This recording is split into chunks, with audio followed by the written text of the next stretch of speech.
Right, welcome back to turn 9. It's the Union activation, and we've got a pretty decent run of the activation cars this time.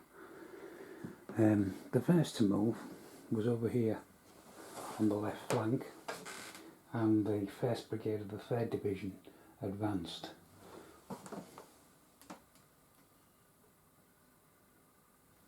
They're actually within musket range of these rebel cavalry if they stay in position. They also at the same time repositioned their artillery piece because it was blocked by the house and the tree, so it can't fire this time. It's moved its positions, but it's reset up there, and it's now within decent range of that first unit of rebels. Right, let's see what you can see on the table. Right, the second. Pull back a little bit there. The 2nd Brigade to activate was 2nd Brigade 3rd Division. They advanced the full move. They're now within musket range, well within musket range of these two front leading rebel units there.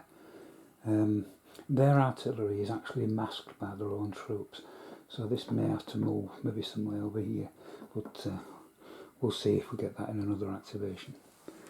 And they actually got enough points to do a 3rd activation, and the 3rd Brigade of the 1st Division advanced to the edge of this field. They're still out of range yet of the rebels. They also redeployed their 2 artillery batteries. So the 1st Pennsylvania Light Artillery and the New Jersey Light Artillery are now unlimbered, but of course can't fire this turn. So and the rest of the table, I'm afraid, obviously we're out of activation, so nothing moved here, and nor did this unit here on the start behind the 3rd Brigade of the 3rd Division. And there was no shooting. The reason being, our cavalry skirmish that was going on down here ended because basically 3rd Brigade, the 1st Division, displaced the Union troopers, so they've been pushed to one side, and so of course they're now no longer in range of these hopefully what will be fleeing rebel cavalry. Right, so that's turn 9. We'll be back with turn 10. Right, turn 10, the rebels' turn. Quite a bit hammered on this turn. Sen's Brigade over here moved a bit further forward to get up to this hedge line. Just these 3 units. So they moved. While we're over here, the 3rd Virginia Cavalry, which were here, and the 4th Virginia Cavalry, which were there, have now were given orders, and they're now at the other side of Paynes Hill. So they've skedaddled. Now the 1st and 2nd Virginia Cavalry, all the way over here. I don't know if you can see them. Yeah, you can, I think. Yeah. They moved from, if you remember, they were in this position here. Can you see that? No, you can't. In this position here, where the arrow is just in front of this hedge line, and they've now moved through that and troops, and you can see them now just here. That's these 2. That's the 1st and 2nd Virginia Cavalry, so they're out of the danger area.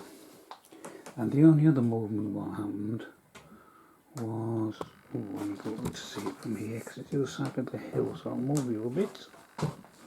It is over there.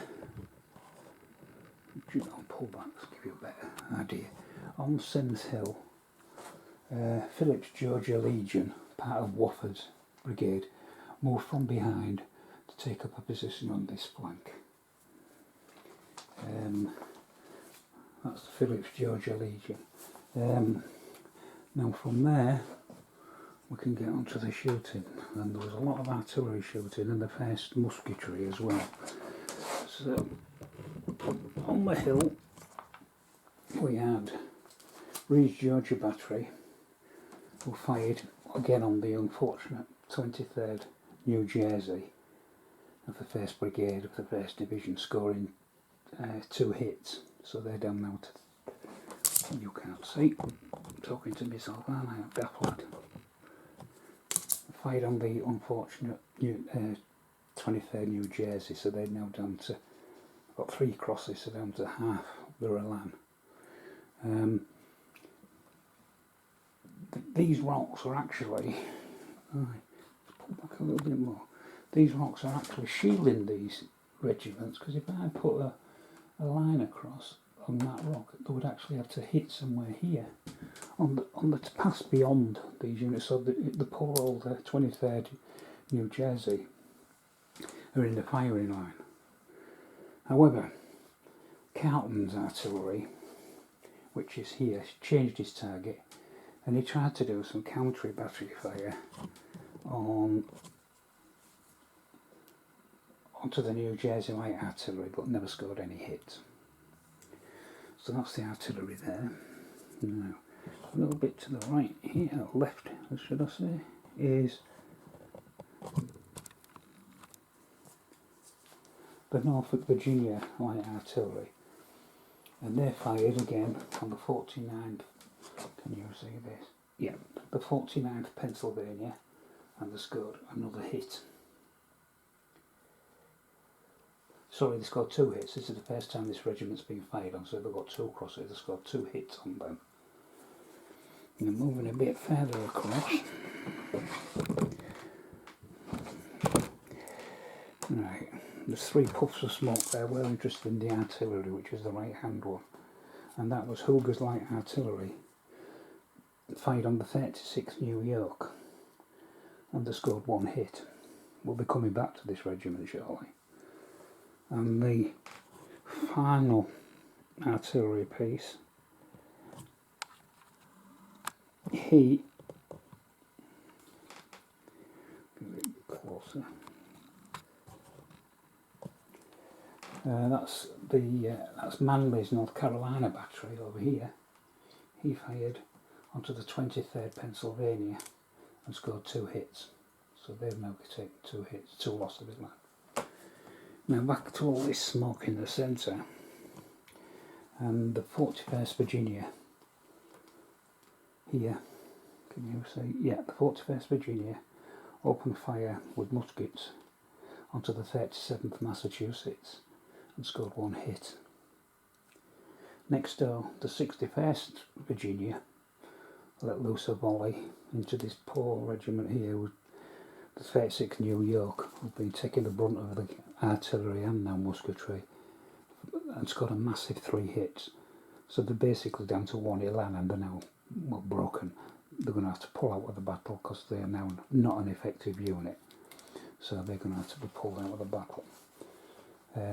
It's important that the Union pull them out rather than them be destroyed next turn, because obviously then it won't count against their break points if they pull him out successfully, but that remains to be seen. So that was the end of turn 10. So on turn 11, when we come back, we'll see what the Union can do.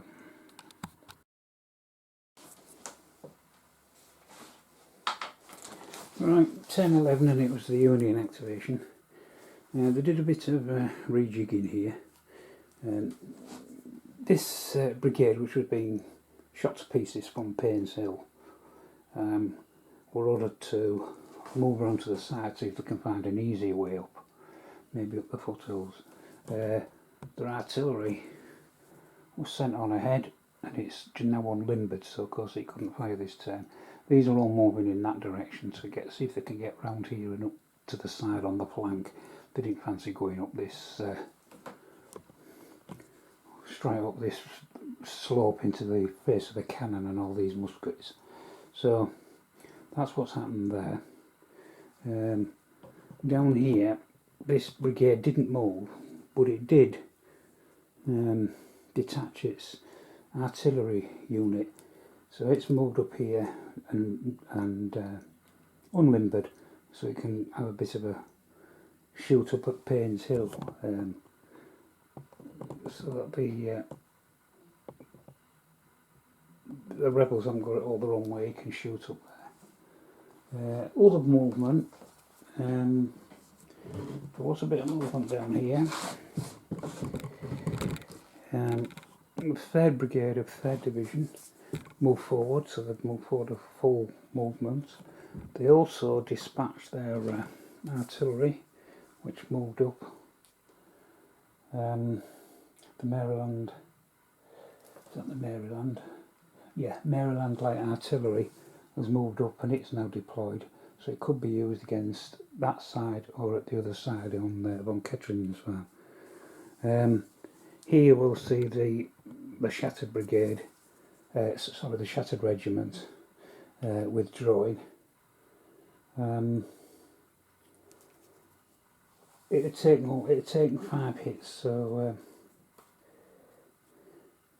it needed to be replaced. So the 36th New York has pulled back, and its place was taken by the 7th Massachusetts. But of course they weren't able to fire this term because they'd moved. So that was the movement. On the firing front, if we start with, let's go back and start with the artillery. Right, there was no, because of movement etc. on this flank, there was no artillery fire over here. But in the centre here, the New Jersey Light Artillery fired on the 50th Georgia of 7th Brigade and registered 3 hits. The 1st Pennsylvania Light Artillery fired onto the 51st Georgia and caused 2 hits. So they're the first casualties the rebels have suffered so far in this battle. That was artillery here, and the only other artillery piece that was able to engage was back over here again, and that was here, and that was the Massachusetts Light Artillery engaged the 11th Alabama in here behind the hedgerow and scored 2 hits. Then of course we had the return of musket fire. This time it was the Union's turn to fire. The second Rhode Island let rip on the 41st Virginia and scored 1 hit. And the 37th Massachusetts opened fire on the 61st Virginia and scored 2 hits. And that, I think, was the sum total of movements and firing in, on turn 11. So I'll come back with turn 12 for the rebels shortly. Right, turn 12, and it's the rebels' turn initiative. In their movement, they've moved that cavalry cavalry regiment to this flank from over here. They're thinking about shoring up this end of the line where this Union regiment, so you can see a bit better,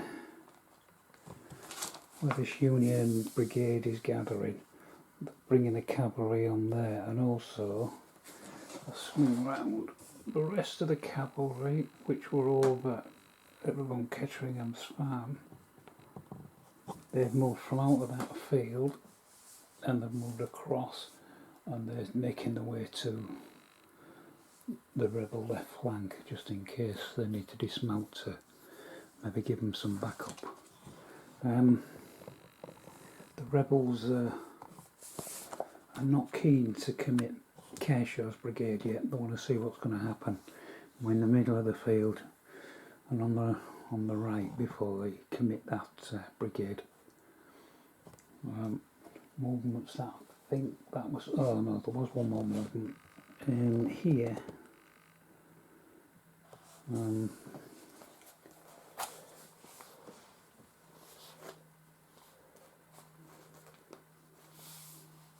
What was it? Oh yeah, the 16th Virginia. They were up here. They've moved in behind this firing line. So that was the only other movement. Firing was go back over here up on Paynes Hill. They tried a bit of counter battery fire, and both of it was unsuccessful. Reed's Georgia battery fired across here onto the 2nd US Battery G, but didn't score a hit. And across here, Carlton's Georgia battery fired on the New Jersey light artillery. You can't see that. Fired on the New Jersey light artillery here and no hits.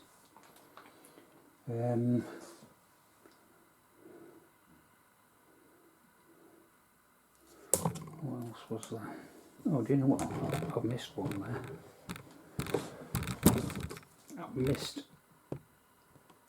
a battery fire in there, so I'll do that later. Across here, there's another artillery battery that opened up, and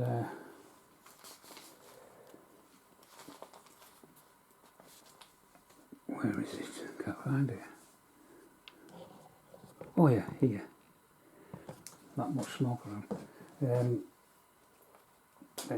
Hogarth's Virginia Light Battery here opened up on the 7th Massachusetts and scored 2 hits. And finally the last artillery piece over here,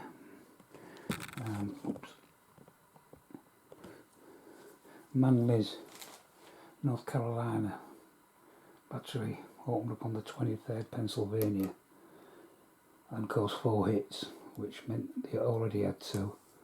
So that smoke indicates that the 23rd Pennsylvania are no more. So that'll be removed from the board. In musketry,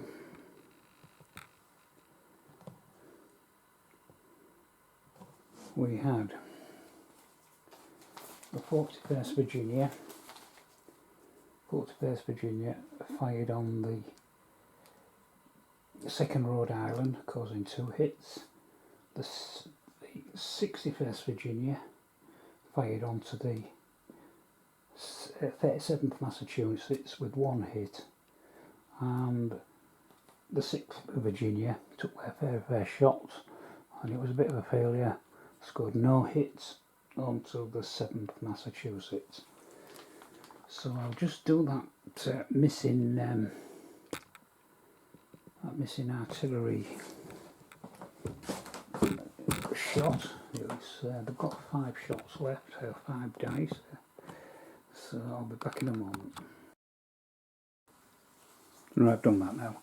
So the Norfolk Virginia Light Battery fired once again on the 49th Pennsylvania and scored 2 more hits, so that this unit's now taken 4 hits. 49th Pennsylvania, and they're down to 2 Elan. And speaking of Elan,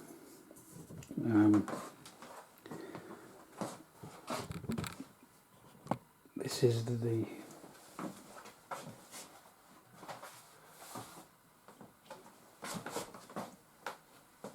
destroyed unit, the 23rd Pennsylvania. So that's now one of the losses for the Union. Over there is the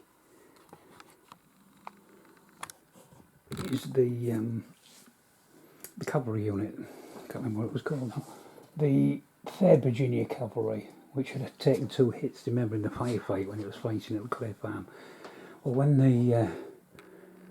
when the Confederates activated, and they activated the cavalry, they also retired that unit, so it's not a loss. That's why it's over there. It was a retirement. They could do that because they were well out of range of any enemy, so they were retired, so they weren't taking more hits. But I'm afraid this Union regiment, luckless 23rd Pennsylvania, they are the first totally destroyed unit in the battle so far. Right, I'll probably make this the end of this video because it's going on a bit. So looking on the field, you can see we've got a huge swathe of blue moving forward, and of course we've got the red, the rebels as well, but they are taking casualties as well now that the Union are getting close. So it's going to be a battle of attrition that's going to happen. So next it will be 1013. Let me check. Yeah, it'll be 1013 next, and it'll be the Union. See what they can do. So thanks for watching.